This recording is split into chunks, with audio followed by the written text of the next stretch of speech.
Listo, arrancamos. Bueno, bienvenidos a todos. Hoy vamos a tener la charla con Cristian. Les voy a comentar un poquito sobre Cristian y sobre lo que nos va a hablar. Esperamos que, bueno, toda la información que él nos brinde sea de utilidad. Todos los pacientes de Phelan-McDermid son distintos y cada uno tiene una realidad muy particular, pero seguramente podamos encontrar algo que podamos rescatar y después aplicar en casa, en la escuela, y proponer también a los distintos profesionales que tratan a nuestros hijos y así aprender todos también de una educación un poco más inclusiva. Así que, bueno, presento a Cristian, voy a leer un poquito sobre su experiencia. Cristian Gutiérrez Fernández es psicólogo y magíster en educación de la Pontífica Universidad Javeriana de la ciudad de Bogotá, Colombia. Posee una sólida trayectoria en el ámbito de la educación inclusiva, con experiencia en la implementación de prácticas pedagógicas basadas en el diseño universal para el aprendizaje, orientadas a favorecer la participación y el aprendizaje de estudiantes neurodiversos en entornos escolares. Tiene expertise en el fortalecimiento de habilidades lectoras fundamentales en español a través de estrategias de intervención focalizadas. Actualmente desarrolla actividad investigativa en el campo de la educación inclusiva, con énfasis en desarrollo cognitivo y diseño de estrategias pedagógicas adaptadas a la diversidad escolar. Cris, muchísimas gracias y bueno, todo tuyo. Bueno, muchas gracias a ti y a todos y todas por estar acá. La verdad, es un honor y es una alegría también poder llegar acá y compartir con todos y todas ustedes pues esta información de esta investigación que me sacó muchas canas y me sacó muchas horas, pero estoy muy feliz, creo que vale la pena. Em, y bueno, pues creo que puedo yo compartir pantalla, ¿verdad, Magali? Perfecto. Bueno, entonces pues voy a compartir la pantalla. Ustedes me dicen si se ve.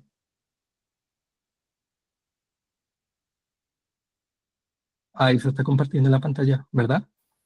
Ahí está, todavía no está en modo presentación, pero la vemos. Perfecto. Bueno, entonces voy a intentar, uy, ¿por qué se ve así? Ah, no se ve bien. Voy a Ahí intentar, está perfecto. Perfecto, sí. perfecto. Voy a intentar ser como muy conciso y muy breve debido pues a la longitud y a lo grande que ha sido pues también esta investigación.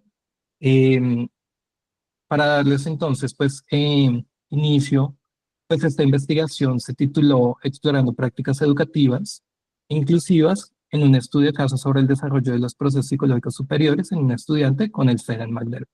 Esta investigación se hizo con el apoyo pues, de la Universidad Javeriana de acá de Bogotá y está pues en todo el marco de mi terminación justamente de la maestría en educación.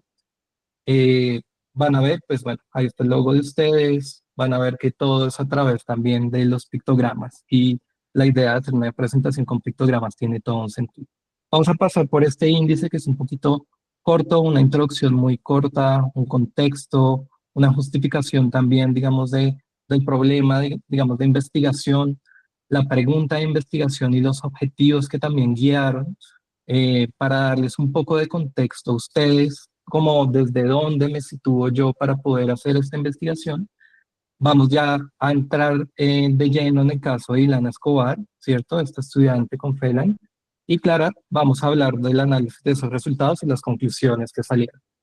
Esto va a ser como una pincelada así muy grande porque las especificidades o la profundización que se le puede dar pues necesita muchísimo más tiempo para poder hacerlo. Sin embargo, pues vamos con esto. Quiero empezar con este pequeño fragmento que fue una escritura de agradecimiento que yo tuve hacia este estudiante. Yo le dije a ella, gracias por recordarme todos los días que el sentido profundo de la educación es abrir puertas, acompañar y nunca dejar de apostar por lo posible, incluso cuando parece lejano. Para mí esta frase que se la dediqué desde mi corazón a Ilana fue clave, porque claramente la educación inclusiva tiene que ver desde ese lugar de pensar en lo posible, ¿no? Tenemos que situarnos desde el lugar de la posibilidad, aunque parezca muy lejano el objetivo al cual yo voy a llegar. Y aquí, pues van a ver que transversalmente va a estar como este mensaje en todo lo que realicé dentro de la investigación. Entonces, pensar en lo posible. ¿Cómo inició la investigación? Para contarles un poquito, la investigación comenzó pues de conocer durante un par de años, trabajando de la mano con Ilana, con la familia y pues con todos los educadores de esta institución educativa, ir conociendo sobre el Phelan McDermid. Yo fui de esas personas que llegué, me dijeron, mira, esta persona tiene Phelan McDermid. Dije, ¿qué? ¿Qué es eso? Y pues bueno, es como es el primer puente que uno hace. Este conocer implicó también pues saber mucho acerca de ella, ¿no? De conocer su perfil, de conocer cómo se comportaba en el contexto escolar, de conocer también cómo piensa, cómo actúa, ¿no? Qué dice también sobre su propia experiencia.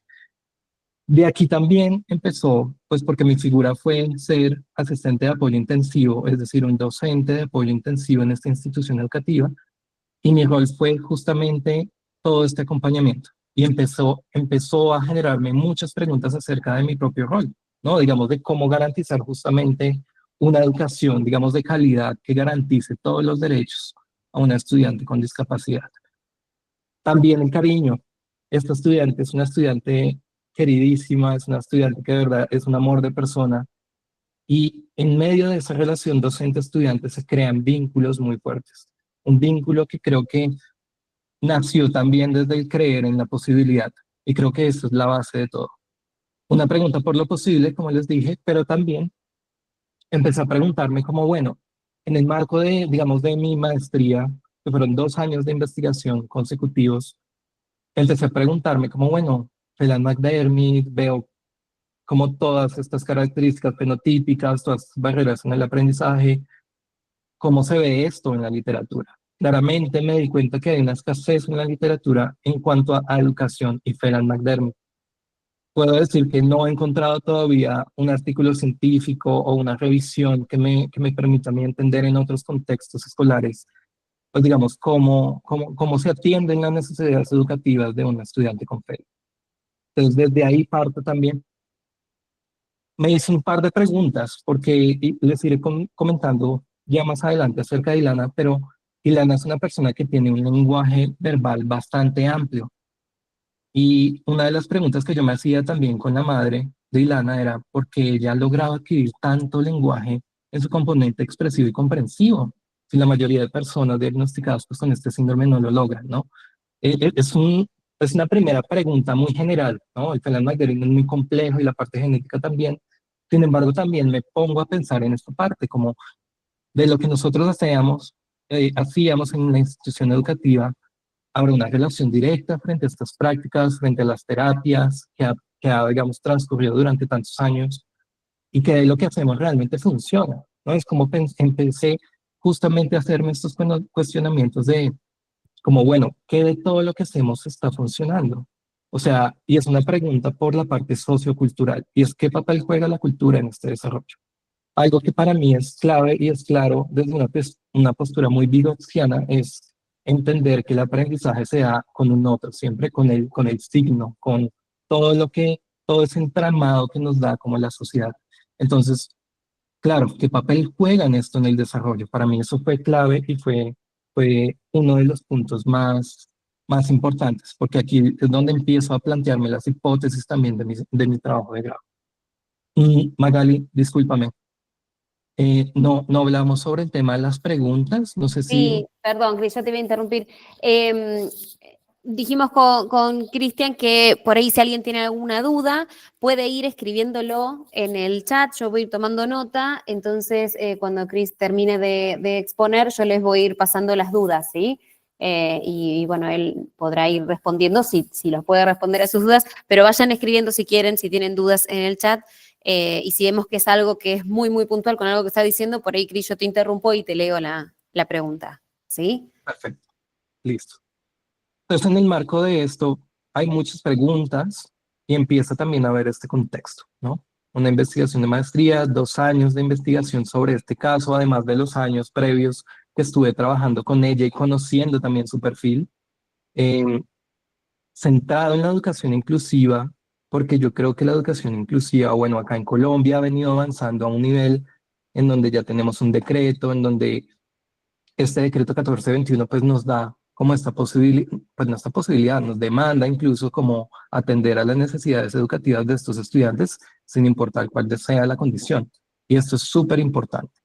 Fue en un contexto escolar privado, de eso ya iré hablando un poquito más, eh, enfocado en el desarrollo de los procesos cognitivos, porque claramente mi interés fue como, bueno, ella tiene un lenguaje bastante amplio, ¿no? Entonces es como que pasó durante esa trayectoria educativa, que pasó durante todo este tiempo, ¿cierto? Para que ella pudiera lograr a desarrollar un lenguaje cuando una de las características que más se ven afectadas en el síndrome pues es el lenguaje, ¿no? La adquisición de esto. Y claramente una búsqueda para comprender la práctica educativa docente. Creo que con esto les doy también una idea de que es una investigación que se pregunta mucho por el quehacer docente. El quehacer docente desde el lugar de la persona que atiende uno a uno, pero también desde las personas que están en todo el sistema escolar. De esto, pues bueno, no me voy a centrar un poco en comentarles los antecedentes, pero hice una revisión bastante amplia de antecedentes relacionados a lo que son las prácticas educativas, el desarrollo de procesos cognitivos, especialmente lenguaje y pensamiento, y también, pues, lo relacionado al Phelan-McDermid, ¿no? Como qué hay en la literatura sobre Phelan-McDermid. Para hablarles muy rápidamente, pues, hay una persistencia de los desafíos en la práctica docente en la inclusión real. ¿No? Hay una dificultad para que los docentes tengan como las herramientas apropiadas y adecuadas para atender las necesidades educativas diversas de los estudiantes, que también está relacionado con la formación docente. Entonces eso quiere decir que la formación docente en diversidad, en una pedagogía más inclusiva o universal, como podríamos llamarlo, pues también hay unas dificultades en términos formativos. Las actitudes y los valores también del profesorado, pues son claves para generar educación inclusiva. Y de ahí en esa revisión de literatura en antecedentes, es darnos cuenta cómo hay una barrera muy clave y es que el docente, desde, ya te respondo, el docente desde, digamos, desde sus lugares, muchas veces tienen miedo incluso de atender a la diversidad, o bueno, en este caso a la neurodiversidad. Y en Phelan-McDermid, pues claramente es una condición genética en donde poco se investiga en contextos escolares. Ya te voy a contestar la pregunta, por ahí la leí sobre la edad de la estudiante, cuando hablemos del caso de Ilana. Muy rápidamente, la pregunta de investigación se basó en esos aspectos y principios que definen esas prácticas educativas promotoras de procesos cognitivos, de lenguaje y pensamiento, a través de ese estudio de caso con este estudiante, con el Phelan-McDermid. Los objetivos. Esto va a ser clave en términos de contextos, ya es como lo último del contexto, pero estos objetivos es lo que nos va a situar muy bien en comprender, digamos, un poco esta charla también. Mi objetivo a raíz de esto, el objetivo general, fue caracterizar dichas prácticas educativas inclusivas. Esas prácticas que ayudan a generar modificabilidad cognitiva en estos estudiantes, o en este estudiante en particular.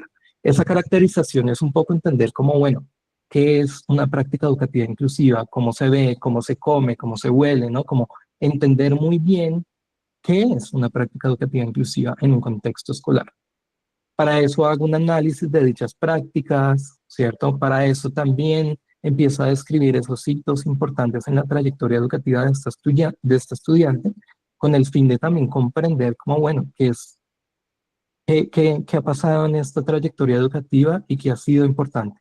Y entender el hito como esos milestones, como esos logros que han sido significativos en particular para este estudiante, no en comparación de las alcances y limitaciones de una intervención dirigida. Ya les contaré un poco más de eso, pero se implementó una intervención dirigida que la implementé yo junto con este estudiante. Entonces quise mirar también cuál es el alcance y la limitación de eso y proponer orientaciones acerca de esas prácticas educativas, digamos, que se generan. Esto es como para que tengamos un poco de contexto sobre el caso. Vamos entonces a hablar un poquito sobre el caso de Ilana. Ilana Escobar es una adolescente neurodiversa de 15 años. Ella fue diagnosticada en el 2020 a su edad de 10 años con Phelan-McDermid, que tiene un Shank 3 related. Esto es muy importante y ya se los iré explicando un poco porque ella tiene un diagnóstico tardío.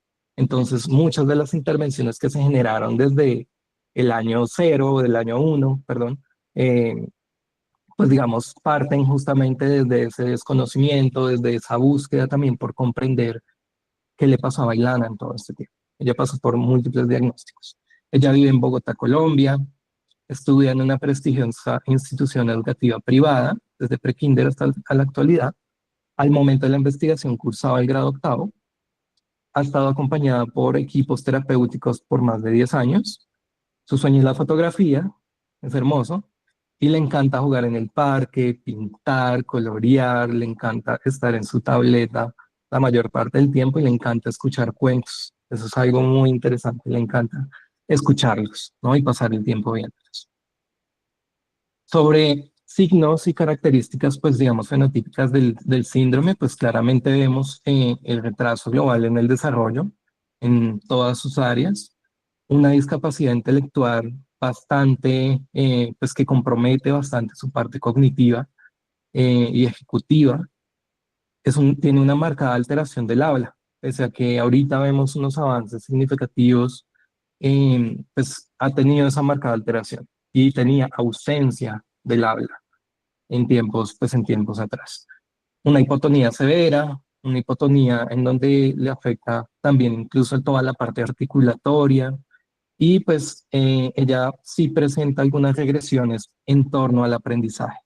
No se ha visto, o gracias también al conocimiento de la mamá, no hay conocimiento sobre regresiones en torno al desarrollo, eh, pero sí tiene, digamos, unas regresiones muy fuertes, especialmente cuando hay tiempos, digamos, como de no hacer, ¿no? Como ella puede estar, digamos, 6 meses trabajando en su colegio y cuando llega después de descanso, pues se le pueden olvidar muchas cosas. Entonces tiene unas regresiones en la aprendizaje y en la consolidación de la información. Tiene barreras en el aprendizaje que pues son identificadas, unos procesos cognitivos muy frágiles. Esto es base justamente para el desarrollo del lenguaje y el pensamiento. Trastorno del lenguaje severo, claramente dificultades en adquisición de habilidades de todo tipo, motrices, a nivel cognitivo, a nivel ejecutivo, tiene, digamos, como un rango, digamos, de barreras bastante amplios. Em, Dificultades comportamentales y también un tema de autorregulación que ha venido también trabajando mucho y que se ha venido también adaptando a ello, pero sí tengo conocimiento, al menos desde el contexto familiar y el contexto educativo, que hay una diferenciación en estos comportamientos, ¿no? Pero es un comportamiento en donde a veces hay agresividad, en donde a veces también hay mucha negación frente, digamos, a lo que uno propone, especialmente cuando yo trabajé con ella, a veces tenía mucha negación y era complejo. Y claramente una dificultad en la socialización con pares, ¿no?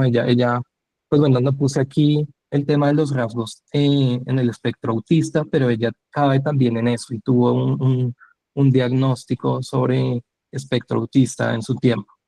Como dije, ella ha pasado por múltiples diagnósticos, se pensó hasta que era una persona sorda, se pensó que tenía el síndrome de Angelman, bueno, digamos, hubo, o sea, fue una lucha y es algo pues muy agotador para la familia, especialmente para la mamá, pues toda esta búsqueda durante 10 años hasta llegar finalmente al Phelan McDermott. Muy bien. Em, Les voy a contar un poco entonces para entrar ya de lleno a la investigación, como las fases de la investigación. Tuve dos fases que se hicieron de manera simultánea. Una parte en donde hice entrevistas semiestructuradas a profundidad a la madre de este estudiante, un docente coordinador de esta institución educativa que se encarga de toda la parte de la educación inclusiva, y a la fonoaudióloga que estuvo trabajando con ella durante 7 años. Me interesó mucho la perspectiva de la fonoaudióloga porque es quien más trabajó con Ilana durante todo este tiempo. Al mismo tiempo, pues la intervención dirigida fue una intervención, pues digamos, como estructurada en toda esta estructura pretest, intervención y posttest. Eh, y aquí hay algo muy interesante, y es que esta parte de la intervención dirigida fue como un arriesguémonos a hacerlo, porque claramente una persona como Ilana, y me imagino que desde sus lugares también como padres o madres Felan, podrán entender que muchas veces, incluso como cuantificar o hacer alguna evaluación a pues a estas personas que tienen este síndrome es muy complejo. Es muy complejo. Muchas veces no se pueden hacer estas como evaluaciones. Algo que pasó es que en medio de todo como de todo este intentar y este probar también algo distinto, funcionó. Funcionó justamente en el pretest, pues yo me preparé mucho para aplicar lo que es el BECNALE, que es esta batería de evaluación neuropsicológica de habilidades del lenguaje escolar, muy enfocado pues en todo lo que es lectura y escritura, el ITPA, que son todo este test de habilidades psicolingüísticas y lingüísticas en todo el componente expresivo y comprensivo del lenguaje, y el PROLEC en su parte de identificación de letras, que fue la única, como el único componente que yo apliqué en ella, pues es el componente que yo ya sabía que más o menos iba a entrar por ahí, porque el PROLEC es una prueba bastante amplia también. Em, Fue muy interesante la aplicación de las pruebas porque, como les dije, ella tiene unos procesos cognitivos bastante frágiles. Sin embargo, durante todo este proceso se logró evidenciar que su crecimiento y su desarrollo a nivel cognitivo y ejecutivo ha aumentado un montón y que estos procesos cognitivos han aumentado. Entonces, como para que tengan ese contexto, apliqué esto en un pretest, hice una intervención de 15 sesiones en 2 meses y bueno, en el post-test, pues claramente quise ver cómo, bueno, si había un cambio en el tiempo después de una intervención. Esto es la parte interesante y ya les voy a contar, spoiler, sí hubo un poquito de cambio, de modificación y eso es lo interesante. Yo le llamo a esta intervención como que esto es una fotografía. Tomamos una foto justamente de un proceso que, bueno, fue muy corto, quisiera que hubiera sido más, pero bueno, el tiempo a veces no nos da mucho. Como siempre, el tiempo a veces es complicado. Perfecto, entonces vamos a hablar un poco entonces de los resultados. Organice los resultados en esto, entonces las entrevistas y el pretest, intervención post-test.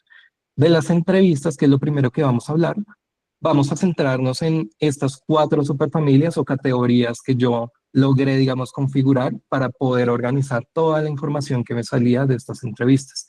Entender justamente las prácticas educativas inclusivas, cómo la entienden estos 3 actores, los procesos cognitivos del lenguaje y pensamiento, cómo se entienden y cómo se ven reflejados en la estudiante que conocen y han llevado procesos, la trayectoria educativa para comprender esos hitos justamente, y también comprender esas percepciones y experiencias en relación al síndrome de Phelan-McDermid. Me pareció interesantísimo poder tener como esta visión, cómo ellos ven el Phelan-McDermid.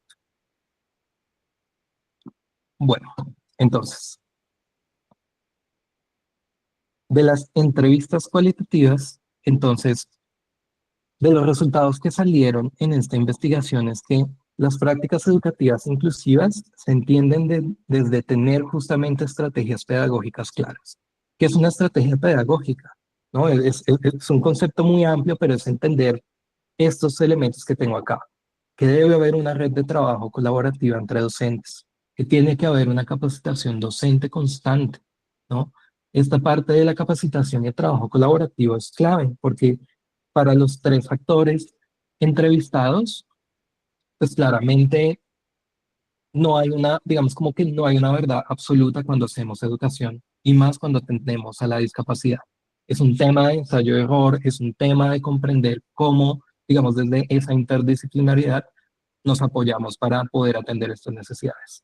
La educación activa y experiencial.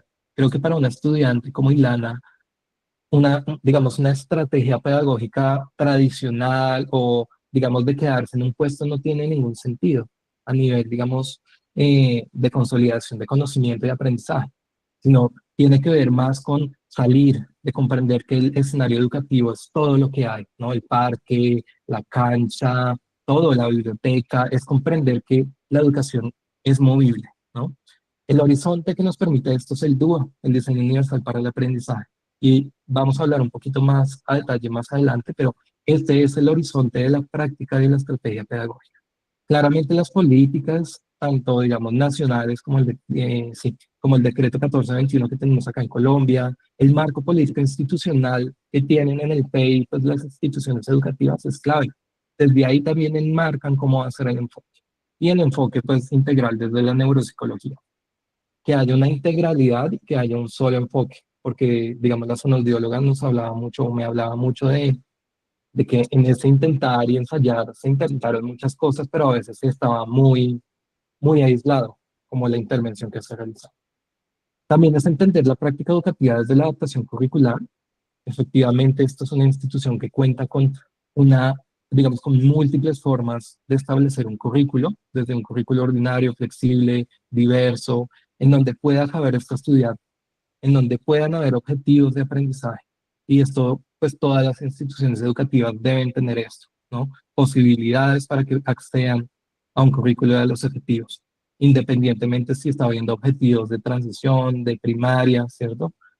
Digamos, Ilana veía en muchas de sus materias, Ilana estaba en currículo flexible, veía objetivos de otros grados, incluso veía objetivos, por ejemplo, de matemáticas de transición, de los grados más pequeños. Adecuaciones extracurriculares, también tener en cuenta que la práctica educativa es entender que hay que hacer acomodación en todo, no solo en lo académico, sino también en otras áreas para poder garantizar su participación real. Los asistentes de apoyo intensivo, que yo hice parte de ese equipo, es muy clave y es un poco esta idea de que la figura sombra se elimina, ¿no? Que esto es un proceso y sé que con Magali tuvimos un poquito la oportunidad de hablarlo, pero es un proceso de entender que digamos, hay profesionales que van a estar llevando a cabo muchos, digamos, muchos procesos de una manera más focalizada, pero ya no son sombras. Tiene otro rol, tiene otra forma de estar en este mundo educativo. Claramente una apuesta curricular e inversión de recursos. La educación inclusiva es muy costosa, lamentablemente, y ya hablaremos un poco de eso, pero todo esto es lo que ha permitido justamente esto.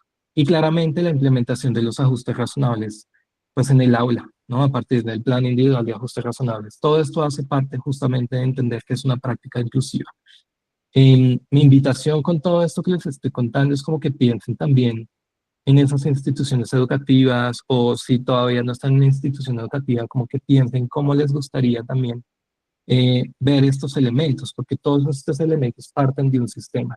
Y ahorita estamos viendo, como les dije, un pincelazo así grande de este sistema, en donde puede justamente realizarse una educación inclusiva. Prácticas educativas también desde el uso de la tecnología, y quiero detenerme un poco a decir que la tecnología es clave. La tecnología llegó para quedarse, llegó para ser el aliado de, al menos de esta estudiante, es su aliado número uno. Todo lo que estamos, o bueno, lo que se hacía en torno a la educación inclusiva parte de justamente romper las barreras a través de la tecnología y de hacer justamente un poco este andamiaje para que ya empiece a formarse también en todo lo que es el uso de la tecnología para el aprendizaje. Entonces, este contexto educativo es muy rico en recursos tecnológicos y es increíble porque de verdad una persona como Ilana maneja el iPad de una manera, maneja el computador de una forma, comprende mucho, no sé, como características como text-to-speech o speech-to-text, como que sabe que existen, sabe que pueden ser útiles. Entonces la tecnología viene también como un aliado para justamente hacer, digamos, una interacción funcional y eficaz, ¿no? Bueno, también el ambiente del aprendizaje es muy importante y en los contextos escolares como este es muy claro que hay un sentido de pertenencia muy grande. Ellos manejan un tema de sistemas de casas, como un sistema de casas así muy estilo Harry Potter, en donde cada uno pertenece a una casa, cada uno participa, cada uno tiene un lugar y es sujeto en sociedad. Y esto es clave porque esta es una forma de garantizar también la participación en el contexto educativo, más allá de lo académico. El apoyo, digamos, en otros tipos de espacios. Había algo que ellos llamaban los espacios vocacionales. Y es que ella iba a biblioteca y hacía un montón de actividades como de organización, de poner etiquetas, de poner los libros como en los estantes.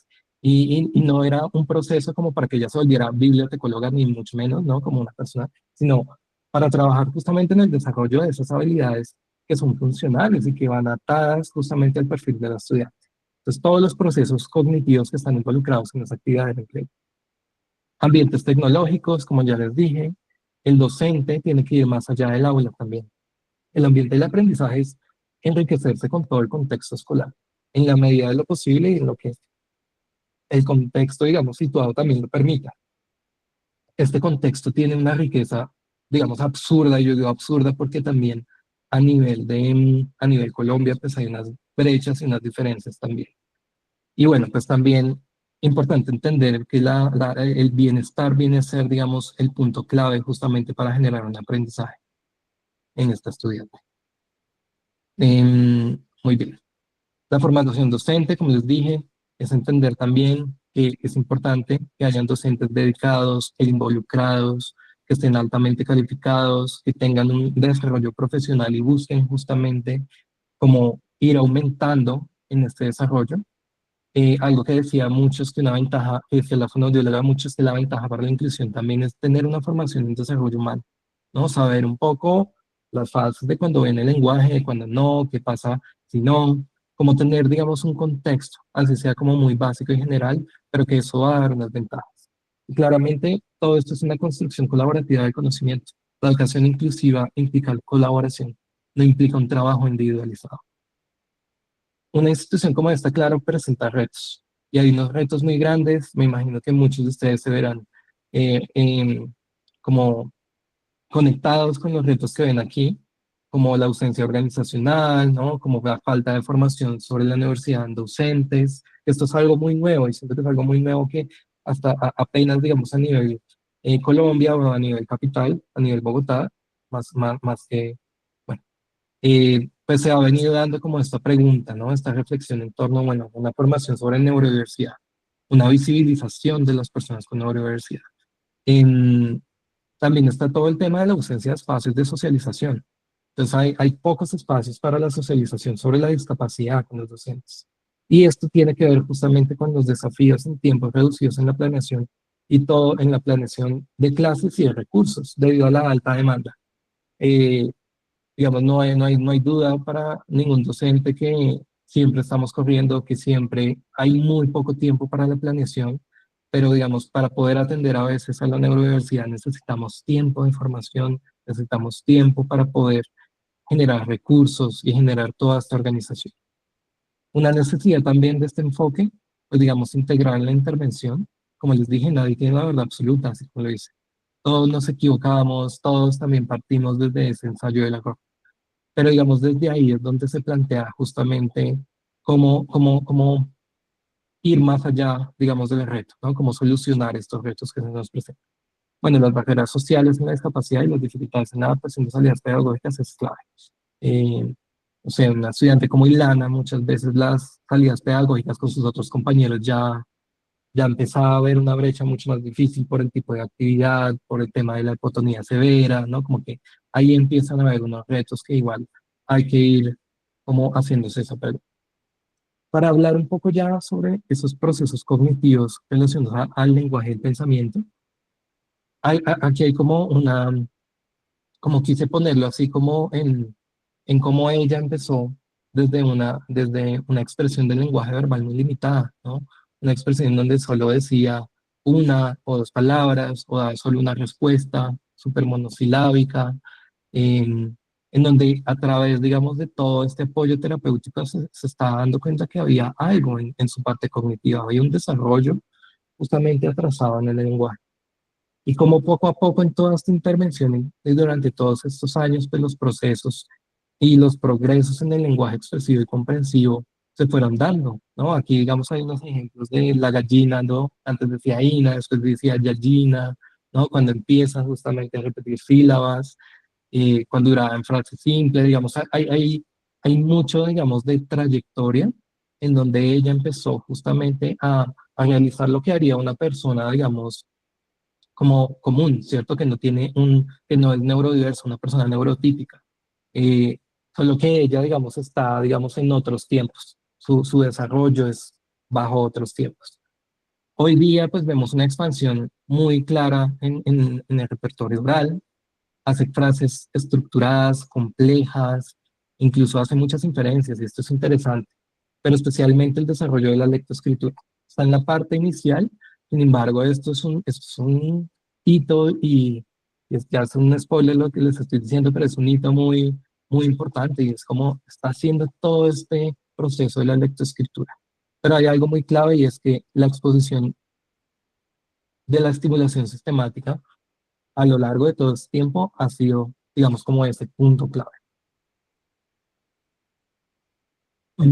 Bueno, también en la relación entre lenguaje y pensamiento es súper importante y fue muy importante comprenderla, porque no se puede hablar de lenguaje sin pensamiento o pensamiento sin lenguaje. Tienen una relación que está unida, ¿no? Que de pronto una empieza en un momento y la otra empieza como a juntarse en la medida que hay desarrollo. Sin embargo, pues son procesos interconectados definitivamente, que se vio que en la medida en que su repertorio de lenguaje se veía atrasado, también su pensamiento estaba yéndose, quedaba rezagado, ¿no? Y esto era súper complejo porque no se entendía incluso cómo pensaba Ilana o qué pensaba. No sabíamos mucho sobre ese ámbito cognitivo. También, pues bueno, hubo progresos, ¿no? Como que estos progresos en términos de esta relación como dialéctica entre lenguaje y pensamiento, pues claramente se evidenciaba en cosas muy simples como ubicarse espaciotemporalmente, comprender y trasladar conceptos muy complejos, incluso con conceptos de ciencias como la fuerza, como la gravedad. Entonces, era muy complejo, pero era como que ella entienda estos conceptos y los traslade justamente a otros escenarios. Nos hablaba también de esa consolidación del aprendizaje, pero también de su pensamiento. Y las inferencias y predicciones, tanto en su vida cotidiana como en contextos académicos. Entonces, en esta trayectoria educativa vimos que hitos relacionados a este desarrollo cognitivo se basaron justamente en que las intervenciones simultáneas y sistemáticas fueron la fórmula clave. Fue la fórmula para poder comprender cómo entendía el mundo, perdón, Ilana, cómo entendía el mundo Ilana, eh, porque pues al final de cuentas estas intervenciones siempre estuvieron, digamos, como muy interconectadas interdisciplinarmente con todos los actores que estaban. Entonces, esto fue muy clave y es entender que tenían que haber intervenciones sistemáticas y simultáneas. No les voy a decir mentiras, estas intervenciones durante 10 años de pagar un montón de terapeutas, de pagar un colegio, digamos, costoso como esta institución educativa, pues es bastante complejo. No todas las personas tienen acceso a esto y esto es uno de los aspectos y digamos como de las limitaciones también de una investigación como esta. Avances significativos, pues claramente hacer síntesis fonémica, ¿cierto? En sílabas, hablar en contexto. Era una persona que incluso podía sentarse y hablarte de qué iba a hacer el día de hoy. Me decía, Kiss, ¿quieres saber qué voy a hacer el día de hoy? Entonces, como, ok, cuéntame, ¿qué vas a hacer el día de hoy? Y es un poco ella contándome, primero voy a llegar, me va a poner la pijis, después voy a llegar, me va a cepillar los dientes. Obviamente acá lo estoy diciendo con un lenguaje que no es de ella, sino es como dientes, eh, después iPad, voy a ver videos, entonces empieza a ver como también todo esto. Y eso nos hace entender que justamente el desarrollo de estos estudiantes en forma de espiral. Los hitos no se entienden desde así, como de manera lineal, sino espiral. Se logra un hito que va hacia arriba, pero a veces tenemos que retroceder, ¿no? Como que es esta idea de que retrocedemos, pero también avanzamos, ¿no? Y claramente la adaptación social al contexto. Esto, creo que esto es uno de los hitos más importantes y lo menciona la mamá de Ilana, y es que ella tuvo que aprender a hacer fila, tuvo que aprender a vivir en sociedad. Y esto es clave, porque justamente esto nos marca en una posición en donde estamos diciendo, ella es un sujeto en sociedad, es un sujeto que tiene que tener las mismas garantías, pero que también se basa de acuerdo también, digamos, como a sus adaptaciones y adecuaciones, ella puede llegar a hacer muchas cosas igual que otras personas. No se trata de que haga las mismas cosas, ¿no? No quiero dar ese mensaje, pero una persona como Ilana puede hacer una fila ya en este momento, puede hacer muchas cosas que muchas personas hacen, como permanecer en silencio, escuchar, como es impresionante porque es justamente entender el lenguaje más allá, digamos, como de la lectoescritura, de la lectura, ¿no? Como es entender un poco el lugar del lenguaje en la sociedad. Como les dije, entonces, pues acá está esa adquisición del lenguaje, son esos hitos importantes, esa adaptación social, la lectoescritura en esa parte de conciencia fonológica, síntesis de sílabas y escritura de los grafemas, en un proceso muy arduo, ¿no? Y todo esto fue también con apoyos, herramientas, estrategias, todo esto fue un proceso de intervenciones, digamos, sistemáticas y simultáneas que nunca, no, digamos, como que nunca se agotaron, por así decirlo, como que siempre hubo esto. Para entender un poco también esta trayectoria, algo que para mí fue importante fue entender cómo, bueno, cómo hacen esa evaluación y ese seguimiento, cómo desde la práctica educativa entendemos un seguimiento, ¿no? Y es claramente una institución que tiene una claridad, por ejemplo, frente a la política de evaluación de datos estandarizados, como un monitoreo del progreso, un poco más desde la evaluación formativa, más que la evaluación acumulativa, pero digamos, el progreso de ella también en que se pueda empezar a cuantificar ciertos aspectos ha sido clave. Evaluaciones terapéuticas, ¿cierto? Como tener estas evaluaciones neuropsicológicas siempre actualizadas, como siempre tener este manejo y este monitoreo. Ya les dije del monitoreo de la evaluación formativa.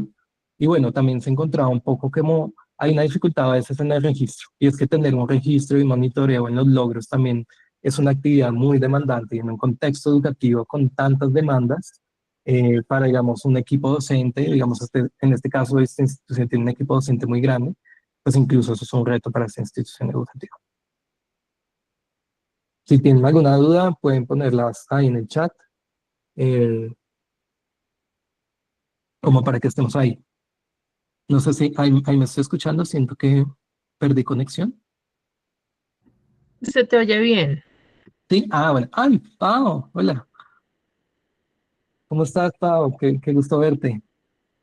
Bueno, voy a seguir entonces. Seguimos entonces también en entender estas intervenciones significativas, ¿no? ¿Cómo fueron justamente estas intervenciones profesionales que fueron persistentes, ¿no? Hay algo muy clave y que nos dice justamente Pau, que es la mamá de Ilana, justamente es que si ella no hubiera tenido ese estímulo, ¿dónde estaría en este momento? ¿No? Como Ilana, no, miren, ahí dice, Ilana no sería capaz de hacer lo que hizo esta mañana, estar lista a las 5:50, bajar en un bus, montarse en un bus, bien portada y desplazarse al colegio, llegar a support, ¿cierto? Llegar a donde siempre llega, organizarse, ir al baño, como que todo esto ha sido también un proceso de intervenciones persistentes que van creando también un hábitos. El ensayo del error como ese punto clave, ¿no? Hay que meterse de lleno y ensayar. Eso ha sido clave, como siempre, ensayar, porque nada está dado y nada está dicho, digamos, como esta es la fórmula secreta para atender las necesidades educativas en la discapacidad. Intervenciones exitosas en lenguaje desde un enfoque neurolingüístico, todo basado desde la neuropsicología, tener una claridad también frente al aprendizaje del estudiante. Esto es muy importante porque aquí viene un poco el tema del diagnóstico y ya hablaremos un poco más de esto, el diagnóstico versus el perfil del aprendizaje del estudiante. Cuando conocemos cómo funcionan sus procesos cognitivos frente a ciertas tareas, ahí es cuando empezamos a ver muchas veces que este tema, digamos, del diagnóstico empieza a tener cierta distancia, porque el diagnóstico es algo que está, pero la persona es viva, ¿no? El sujeto es un sujeto vivo, un sujeto que está en un entorno sociocultural que enriquece o que a veces también puede empobrecer. Intervenciones personalizadas, sesiones uno a uno, programas de remediación como programas sistemáticos. Yo estuve enfocado en esto durante años con ella, y es hacer un programa. Yo hacía método Esperanza, o bueno, el pre-Esperanza más o menos, por así decirlo, porque tocaba también adaptarlo mucho, pero programas de remediación en donde trabajemos sistemáticamente en esos objetivos específicos de lo que es, pues digamos, lectoescritura en este caso. Y intervenciones participativas. Entender que todo esto también parte de intervenciones participativas en otros contextos. Así como les dije, en los sistemas de casas, así como les dije, en biblioteca o haciendo entrevistas. O sea, ella tenía, digamos, o tiene, digamos, estas posibilidades tan amplias en la ocasión. Bueno, voy a ser un poquito más rápido, como para entrar también en lo otro. Las percepciones y experiencias desde los actores entrevistados fue clave. Y es que el Phelan McDermott, así como les dije, que yo comencé diciendo el Phelan qué, ¿me puedes repetir cómo se dice eso? Es un poco entender que había un escaso conocimiento. Para muchos, especialmente desde el docente, desde lo que fue la neuropsicóloga, también pues Paola, mamá, todo empezó, digamos, desde ese escaso conocimiento, ¿no? Como entender como estos aspectos que había un retraso en el desarrollo global, que era una enfermedad huérfana, que estaba, digamos, catalogada de esa manera, que era un desorden, bueno, mental o enfermedades que hacen que se conviertan, bueno, en personas agresivas. Bueno, esto es un tema en términos de la parte comportamental que puede también tener el síndrome. Pero aquí también está el tema, y es conocer al estudiante más que al propio diagnóstico. Como les dije, el perfil del estudiante viene a ser lo que tiene más claridad en eso que está vivo. Para, digamos, la fonoaudióloga, ella dice, realmente lo que yo intervine fue una niña con un trastorno de lenguaje severo. En ese momento no había, cuando empezó toda esta intervención, no había justamente un diagnóstico de Phelan-McDermid. Entonces, esto va a ser muy interesante porque aquí parte el punto número 3 y es la paradoja frente al diagnóstico. Hay una paradoja en el caso de Ilana y es que pues no se sabe, hay como dos caminos, ¿no? El camino de pronto haber tenido un diagnóstico temprano de Phelan-McDermid hubiera sido contraproducente porque de pronto se hubieran tomado otro tipo de decisiones, ¿no? Mientras que como no había este diagnóstico, fue como, pues la decisión también de Pau y de su familia fue irse de lleno en todo este tema, irse de lleno en todo lo que es la terapia, en lenguaje, ¿no? En trabajar justamente, pues, un trastorno de lenguaje. Esto es súper importante porque claramente, pues bueno, estaban todos estos signos que se dan, ¿no? Como el desarrollo físico que está inmaduro, y la no dice nada, la hipotonía severa, el diagnóstico que genera una incertidumbre también y un agotamiento constante también en la familia y pues también en los educadores y las personas que la tienen, procesos cognitivos básicos, pero especialmente básicos y frágiles, pero especialmente las decisiones difíciles, ¿no? Aquí es donde parto, digamos, de lo que decía anteriormente y es que se tomaron unas decisiones frente a esto. No se sabe, no se sabía que era Phelan-McDermid, pero ¿por dónde nos vamos? ¿Será que por lengua de señas colombianas y que ella se comunique a través de lengua de señas colombianas? ¿O nos vamos justamente a trabajar toda esta ruta que es mucho más compleja, ¿no? Es trabajar todo el lenguaje en sí. En las barreras en la enseñanza, pues claramente se ve hay que hay retos y desafíos en ese acceso, la participación en el aula, pese a que ella en un 30%, o eso es lo que se establece en esta institución educativa, que un 30% de ellas esté accediendo y participando con, digamos, los otros estudiantes neurotípicos en el aula. Eh, Muchas veces desde la enseñanza también había solo un tipo de input, no una única respuesta, como que eso también es una barrera que hay en torno pues justamente a la mediación y la práctica educativa. El miedo de los docentes frente a lo desconocido. Creo que para muchos docentes cuando saben, y lo digo desde mi experiencia también, digamos desde asistente de apoyo intensivo, cuando saben que tienen una persona durante todo ese año que tiene Phelan-McDermid o que es Ilana, muchas veces tienen miedo. Y eso a veces como que los distancia un poco porque no saben cómo reaccionar, ¿no? Y eso también parte justamente de este reto y es la falta de capacitación docente. Hay otro tema y es la barrera en socialización con pares. Hay una barrera muy clara y es una brecha que sin duda pues va a seguir pasando, ¿no? Que hay que mirar justamente estrategias para poder seguir estableciendo esos puentes de comunicación con su generación, ¿no? Con estos mismos niños que tienen 15 años, ¿no? O con otros, o con otras personas también. Porque digamos, claramente pues el interés genuino en acercarse a ella no es tan fácil. Claramente ella tiene amigas y tienen personas que son hermosas y se preocupan por ella, pero la interacción, el nivel, digamos, cognitivo, mientras una niña de 15 años está hablando de muchas otras cosas, pues Julieta todavía sigue con su muñeca caminando, hablando de kaiju, no sé, como son muchos elementos que no hacen parte justamente como de la zona, pues de, digamos, el desarrollo en el cual ella se encuentra. Y un elemento muy clave es la no visibilización a veces del síndrome. Y hay como un debate, y recuerdo que tuve la posibilidad de hablarlo con el docente que entrevisté, y es que claramente la idea no es como decir, ah, sí, es que Ilana es Phelan-McDermid, Ilana es Phelan-McDermid, y generar como una etiqueta como que la marque, ¿cierto? Pero tampoco hay una visibilización del síndrome y muchas veces sí es necesario hacer estas visibilizaciones. digamos, hay que quitarle un poco como esa connotación negativa, porque va a depender mucho de cómo uno comunica, de cómo uno se sitúa frente a esto. Entonces, fíjense que de los 1819 estudiantes, pues nadie sabe que tiene Phelan McDermid. Y muchas veces me preguntaban, oye, ¿y el lana que tiene? Y yo les contaba y era como, ¿qué es eso? Y es normal, como que es parte del aprendizaje también. Y muy rápidamente, pues creo que me estoy demorando un poquito, em, el impacto personal y profesional en los docentes y en la práctica educativa es que hay una gratificación profesional y personal muy grande. Esto ayuda, brinda un sentido de vida increíble, un deber cumplido también para estos docentes. Incluso para mí, porque yo también fui parte de la investigación, es un proceso de aprendizaje en doble vía, vínculos fuertes entre docentes y estudiantes, ¿no? Hay una vinculación clara y directa, y también un compromiso con los docentes. La vocación es parte, digamos, de la atención a las necesidades educativas diversas con personas con discapacidad. Hay que tener una vocación muy clara en este aspecto.